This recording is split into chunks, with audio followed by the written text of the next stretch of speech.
And we will. Joining us now on the Harbor One Hotline is Alex Cora, the manager of the Boston Red Sox. He is brought to us by Shaw's and Star Market, perfecting the art of fresh by Find Mass Money. Go to findmassmoney.gov. See if you have some money waiting for you, by Sherwin-Williams and by Arbella. Here for Boston fans, here for good. Alex Cora, good morning, sir. How are you?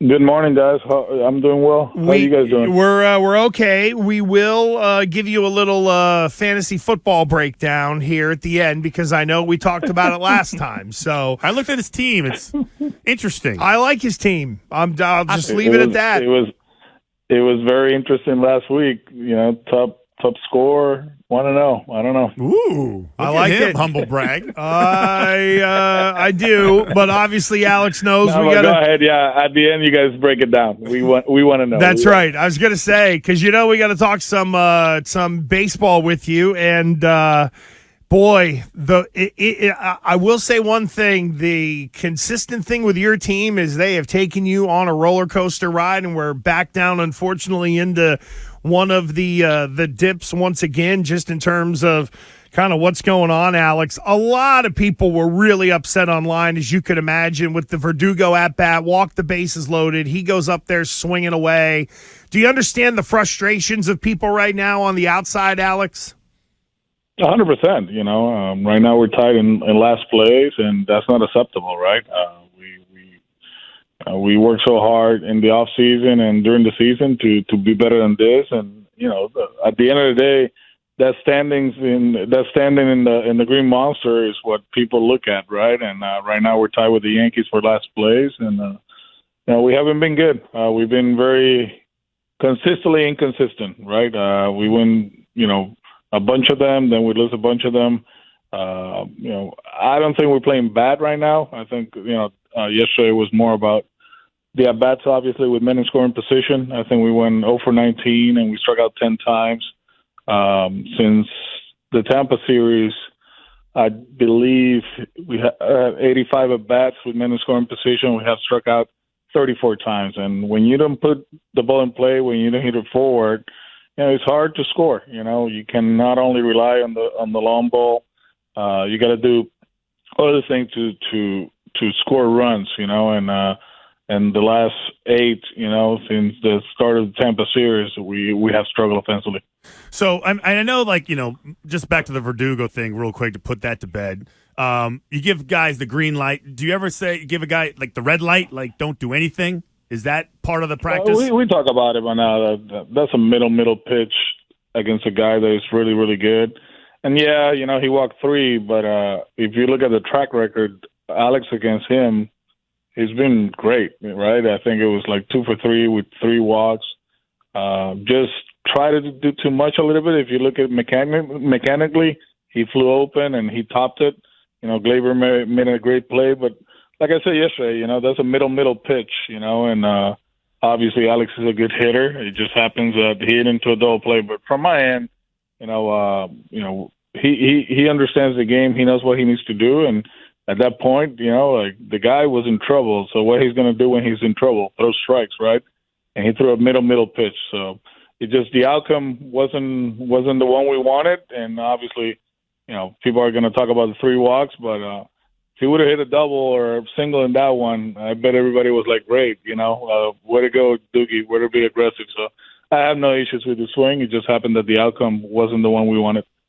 Alex, any issue in terms of level of engagement from your guys as we hit the waning days of the regular season? Are you still happy with effort, focus, intensity, or how does that go? How does that go down at the end of the year? No, we got to keep playing. You know, we got Toronto next after, you know, we'll see what happens today and tomorrow with the weather, but you know, I think we played great games over the weekend with Baltimore Saturday and Sunday, and then, you know, against New York yesterday, there were 2 great games. You know, at the end they scored 3 or 2 in the 9th inning, but you know, we haven't hit, but we have pitched well. We're playing good defense. You know, you saw Rafael, Abreu, Valdez. You know, the kids are playing well. They're running bases very aggressively the last few days. So so far, you know, it's been good. You know, obviously take care of certain guys. We played JT twice yesterday, so he'll take the day off today, but we're gonna keep playing. These guys, they like playing the game, right? At the end of the day, of course, yeah, we want to make it to the playoffs, but if you don't make it to the playoffs, you still have to play, right? It's 162, and that's what you sign in for. So we're gonna keep pushing. You mentioned like the kids playing. So how are the vets taking that? They okay with that? Yeah, they like it. I mean, obviously, we cannot play the whole roster, but they understand. It just happened yesterday. We had a doubleheader, so we were able to play Rafaela twice, one in short, one in center field.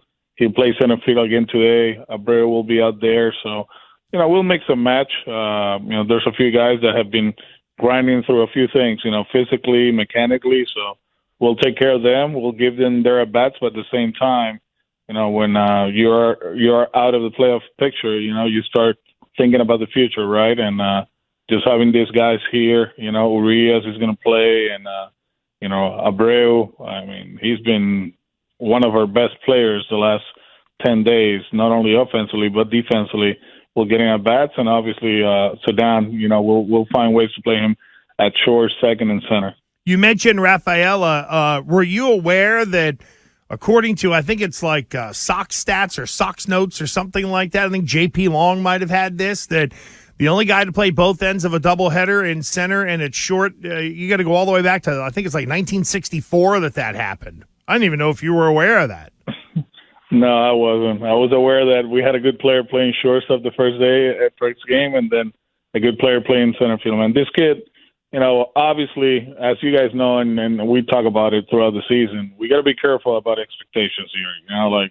We feel like when they come here is the second coming of Fred Lynn or Dustin Pedroia, and that's not the case. Let's let them be themselves. Just like Jaron Duran the last few years. And I think finally this year, with patience and a lot of work, we got the final product, hopefully.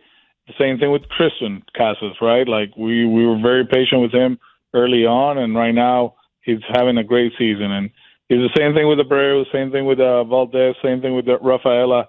We're going to put him out there, get him at bats, get the experience, and hopefully these games, you play against the Yankees, you play against the Rays. We're going to Toronto and Texas, who are fighting for a playoff spot, so it's a great experience for them, and hopefully it helps them, for their future. So last one for me, and maybe a stupid question, but I'm going to ask it anyway. Maybe. Listen, how important is it for you and the team to make sure that you don't finish last in the division? No, that's something that I talked about it yesterday, with the coaching staff. Three times in 4 years, it's tough.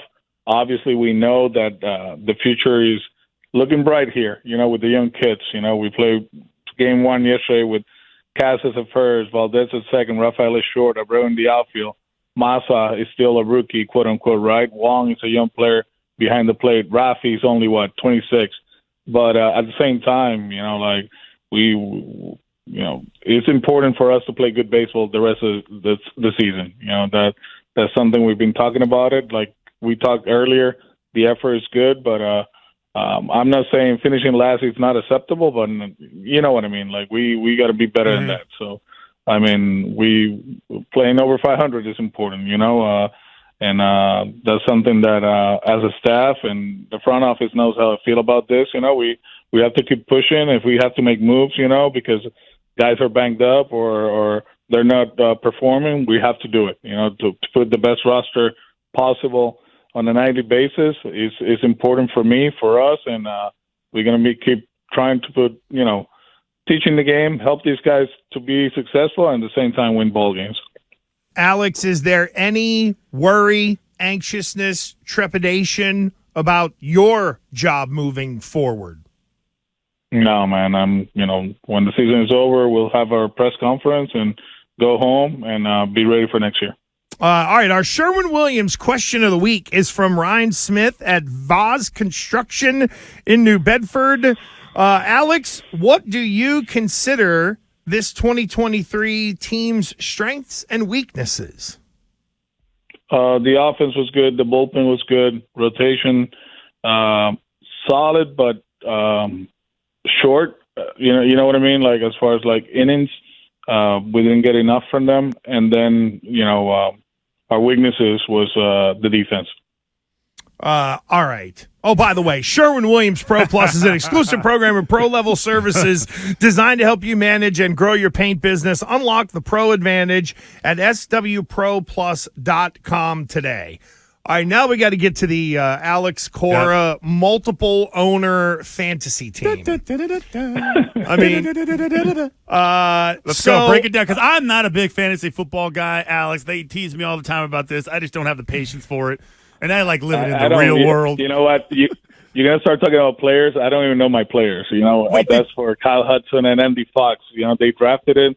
They're the GMs and assistant GM. I'm just the owner. Oh, okay. Okay. So you're the money guy. I know.